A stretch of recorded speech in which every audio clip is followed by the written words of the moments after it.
aware you haven't seen him, but he was a finalist on Last Comic Standing. He's been on The View. He's been on the Howard Stern Show. You guys get the applause going now, please. Thank you. Get it going now. Thank you so much for Joseph Anthony.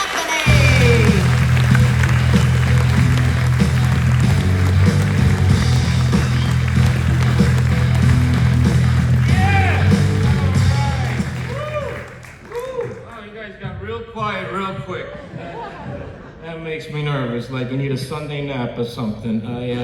We're here, and I can actually work any casino that I want, but I come here because they give me these little 2-ounce free waters, and you can get as many as you want. So I'm actually starting a winter home, and I'm stocking up on them. So I'm here. And a lot of the comedians that I work with, and I'm sure you've seen this live or on television, they come to the stage and they're like, thank you very much. It is great to be here tonight. They're always so excited. It's always great to be there. And let me ask you a question. When was the last time you were standing in front of a room full of strangers? Well, normally I would say a room full of strangers, but actually it's not full. So a group of, all right, not even, this is the same amount of people that gather when someone slips on the ice in the winter time. I'm gonna refer to you as onlookers. When was the last time you were standing in front of a group of strange onlookers who were sitting there staring at you, expecting shit from you, as you personally suffer from clinical anxiety, a touch of obsessive compulsive disorder? Do you think that you would be like, wow, is it great to be here tonight? Not at all. I'm a wreck. This is a tough situation, and I wanted to be different, so I said, I know, I'll break the ice. I'll use the words my father gave me if I should ever be in a tough spot like this one here tonight. So I'd like to start out my show by saying, the fuck are you looking at, huh? You got a problem? That's honesty. That's a dose of the truth that cues you right into who I am. And I don't think anybody's sitting there thinking, you know, that accent, I bet he's from Kentucky. I bet this guy's from somewhere in the South. No, I grew up in New York, and I did curse, by the way, a minute ago or so. And so I'm gonna try not to, because they asked me not to curse, which is so hard to do, because what the heck are you looking at? It just doesn't, what, golly gee, what are you looking at, you know? My father never did shit like that, but I'll try not to do it again. They asked, you know, I want to work here, so I said, oh, let me not curse, let me look at my material of 3 decades, and I was like, well, there goes 2 hours. So this should be like a 2-minute performance. I'll have you right back out there in no time, but I do love it here. Not as much as my father. My father loved Atlantic City. He loved it so much, he donated 3 of our houses to it. That's a love you gotta reach deep down inside for. It doesn't just happen. You have to, you know, it's metaphysical, it's spiritual to love something that much, and he did. My emergency contact and I, we were living in Brooklyn. Who's my emergency contact? That's my wife. But I'm thinking of new titles for her, as my wife is so permanent, so long-term. My wife, it implies I'll never get out. So I'm trying all the different legal terms, you know. So my spouse and I, we, you know, it's a legal spouse. It's binding, but, you know, it's impersonal. We were living in Brooklyn, and the thought of the topic of moving came up, and, you know, I didn't know where to go, but I never would have thought the suburbs of New Jersey. But her attitude was, if I'm going to leave Brooklyn and everything I know, I want to go to New Jersey. I want to go to the suburbs, you know, because and you probably never heard of me, maybe. I don't know. You probably heard of my wife. She has a huge following, not on social media, but her name is Satan. So if you ever, she's got a huge following. Perhaps you're familiar with her book, the Bible, and she wanted to go to Jersey and get a big backyard. That was the thing. I want to get a big backyard, some space. I had no space in Brooklyn. You know, I want to plant flowers. And every day I go in that big backyard and I think, who's gonna mow this? Not me. And my second thought is, where am I gonna bury the bitch for taking me here? It don't belong. And maybe some of you aren't so familiar with the whole New York attitude. Maybe you are. Maybe you've seen it in TV and movies. The characters. Well, they really exist. I'm here to tell you firsthand that those people that you see exist in New York, in Brooklyn, in Staten Island, in Queens. Those guys that hang out and go, forget about it, absolutely mean.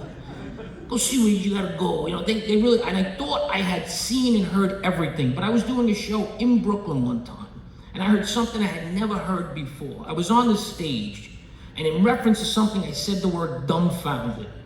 All of a sudden, I hear a guy down in front explaining the word that I just said to his girlfriend like only a Brooklyn guy could. He was like, listen to me, I ain't gonna tell you again, all right? You see, you wasn't always dumb, you found it.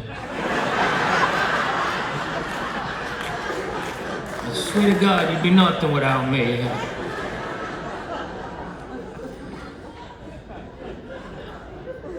I'll never transition. I've come to terms with the fact that I will never fully transition to being in the suburbs of New Jersey. I don't understand suburban people. They say hi and how you doing even when they don't know you. I don't understand that. Coming from New York, hey, how you doing? And I'm like, good morning, how you doing? Do I know you? No, right? Then why do you want to know how I'm doing? Why do you want to know what I'm doing? Why do you want to know what's in these plastic bags? I think the best course of action here is you turn around, mind your business, I don't hit you with a bat. How does that sound? Good? Good. And everybody's doing okay, aren't they? I am the definition of you could take the guy out of New York, you can't take New York out of the guy. For example, most of you, I hope all of you, don't like the smell of urine. Yes? Not a big response. Okay, maybe it's a kinky crowd. I don't either, it's horrible, but for some reason, when it's subtle, gently wafting in the air, I'm in the mood for roasted peanuts, I get in the holiday spirit. Are you hungry? I am. I wasn't, but now I smell piss. I'm starving. I don't know how that even works in the brain, but let's get a hustle. I wasn't hungry. Now I smell urine. I want to eat. I don't know. Let's get a little more personal, because that's what I do. If you came in here tonight with anything on your mind, maybe you're not doing too good on the floor, maybe you got some problems, so you wanted to have a laugh. I can tell you that if you came in here with any stuff, after listening to me for a bit, you're gonna leave feeling a lot better about yourself. You're like, wow, I had some stuff, but thank God I'm not him. He should just close his eyes and walk right onto the expressway. That's what he should do, that guy. Just some of my pain I'll share with you. January 3rd of 2018, I'll never forget the date, the year. I was in a near fatal car accident. I was doing 30 miles an hour, a mile from the house, as you hear, windy road. I was on my way to get a cigar.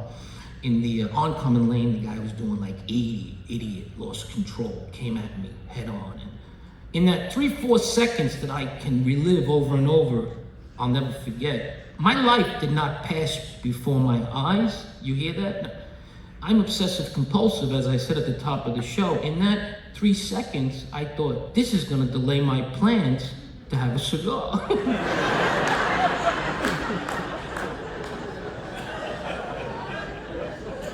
Even after bang, I got hit, and next thing I know, I'm in an ambulance, and my ankle was all busted up, so the paramedics were cutting my sweatpants to splint my leg, and I should have been thinking, thank God I'm alive.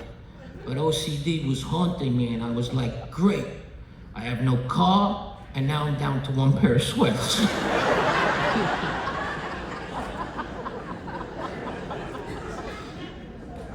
It was really a never-ending 3.5-year period in my life where I just had surgery, rehabilitation, one after the other. I was constantly laid up, and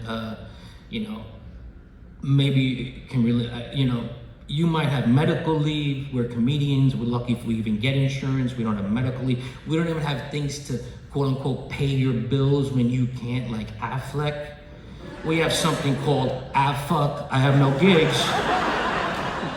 How am I gonna pay the mortgage? So you get depressed, you get into a funk, you start making bad choices.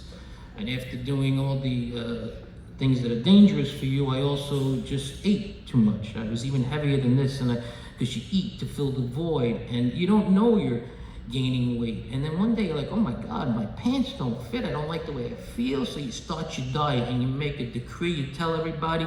You put the Rocky theme on Spotify. You start walking around the house. Dun, dun, dun, dun, dun. What are you doing? I'm brushing my teeth. To the Rocky theme, that's right. I'm gonna lose weight. Today's the day I start my diet. Have a little packet of oatmeal for breakfast. For lunch, somebody offers you a bowl of strawberries. You're like, you know what, Bill? I'll just suck on the leaves. Yeah, you got. I started my diet today. Yeah, I'm gonna lose the weight. Yes, you are. Yeah, you go. Fast. 2 o'clock in the morning, you're sitting all alone, going over your problems. You're like, oh my God, how am I gonna pay for this house? There's a demon woman upstairs doesn't sleep with me. That's when you eat an Entenmann's cake out of the box. Like it's a single serve, but it's not. It says it on the box. It serves 10 to 12 people, but no utensils. You eat the whole cake with your hands. You don't even bother using that perforated line on the cardboard box. You punch right through the plastic window because you know that cake is never going to see the inside of the box again. And that's how you slowly gain the weight. And then one day you get out of the shower and you look in the mirror. You're like, holy shit, who is that? Wait a minute, let me analyze this. That's my head. I recognize my head. Most of my hair is still black. Thank you, Ma. That's my dick. I don't use it anymore, but who is that pregnant woman hugging me? Every time I turn around, she turns around. She's very crafty, very fast. I can't seem to catch up with her.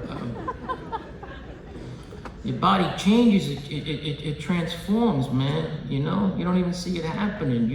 And even when you do start to exercise as a middle-aged man, you can build certain body parts like your arms and your legs, but the midsection is so hard to mold for a middle-aged man.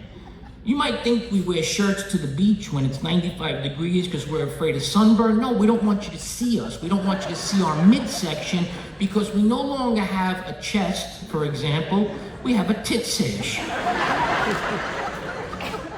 This is the look where your boobs outline your stomach like parentheses. Like your stomach is making a statement within a statement and your tits are outlining it. I used to have nipples right where they belong, in the middle. They were very proud. Now they're moving under my arms. I don't know if they're seeking shade, but they're so close. Sometimes I put on deodorant and I nick my own nipple. That's how close they are. Like, oh, got my nipple with my deodorant because it's under my arms. Even the simple joys in life are gone when you turn into this person, this pregnant man.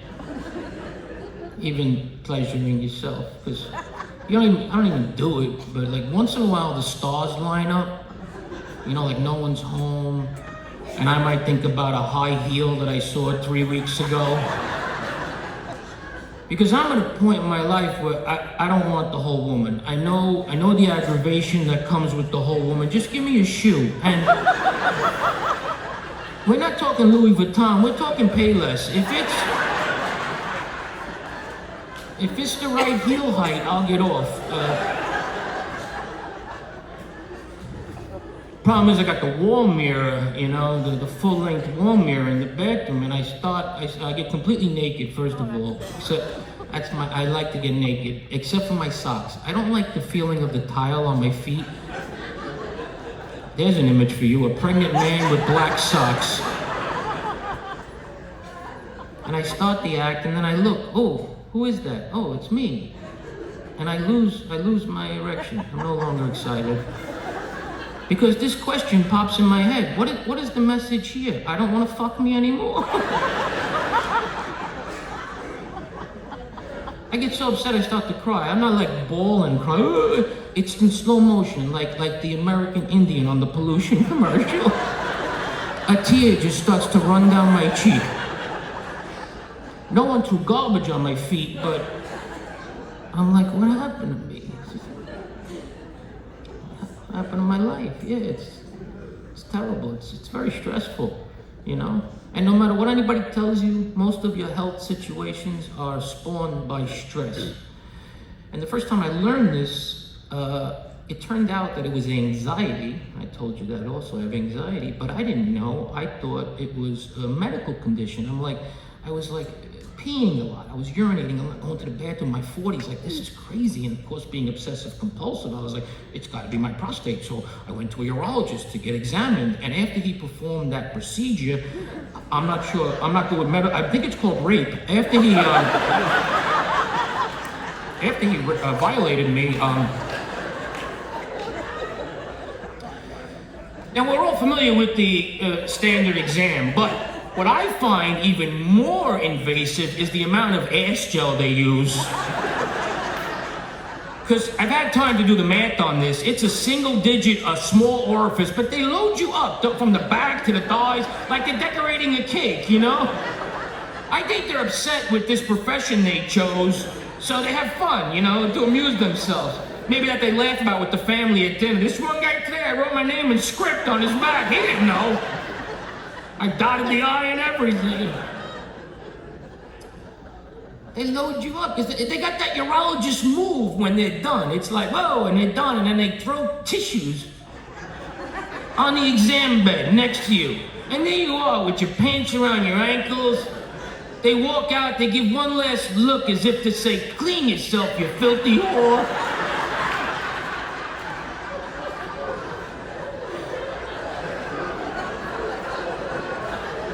You guys starting to feel better about yourself?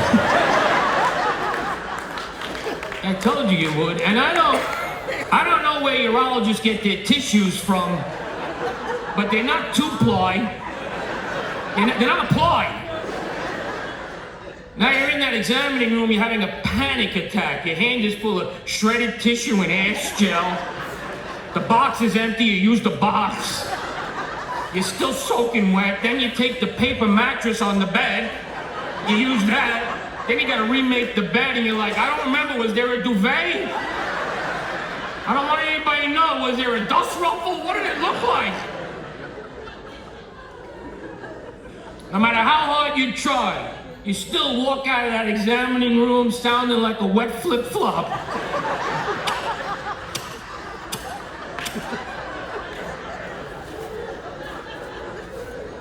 Want to get the hell out of that office, give me my follow-up appointment, my prescription, you know? But now you're standing at the window waiting for the girls, the window's closed, and you feel leakage.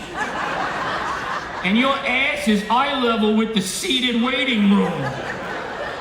You're gonna know what went on in there.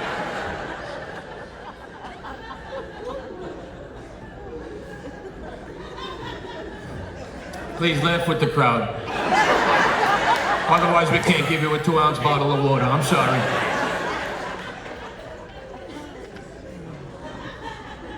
I attribute all my problems, no matter what they are, and they are vast and many. The most stressful of all is my marital situation. And the things I'm about to say right now, the married men in the room will agree with me. On the inside, you'll be like, damn, he's right. But then you'll feel that hot dragon breath on the side of your neck. Turn to him and be like, I don't know what he's talking about. Remember, he was gonna kill himself. Don't... Come on, we're here. We're back to the room. You're gonna touch it, right? Come on.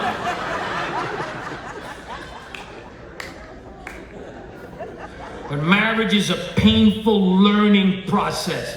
Write that down, you young people, because you're delusional right now. You're at that stage where you don't think it's gonna happen to you.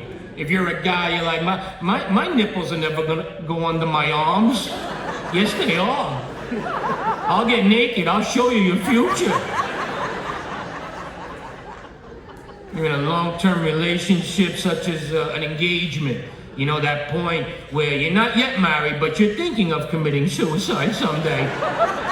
you're at that point, and you're like, oh, we make love all the time, and we get married, we're gonna make love even more, because we're gonna live together. Oh, we're gonna do the new house, we're gonna christen it. We forget the bedroom, man. We're gonna do it in the hallway, the bathroom, the linen closet, the kitchen. You're not gonna do any of that.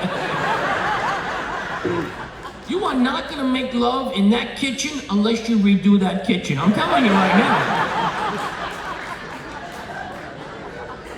They have illusions, fantasies. Oh man, we get married, one day I'll come home early from work, I'll surprise her like a cat burglar. Oh, you scared me. And I'll grab her, I'll throw her up on the vegetable island, start going at it. Let me tell you something, young man, even if you get that far into the fantasy, she'll be like, you know what? We need a fan. What are you talking about? We're doing the fantasy. It's okay, but I was at Veronica's today and she had a fan. If we had a fan, I'd be getting off right now. That's all I'm trying to tell you. And gentlemen, I can't be the only person in life suffering. And there are just some times in your life where you don't want to be bothered. You know, I don't care if it's at work or at the gym, and I sell something.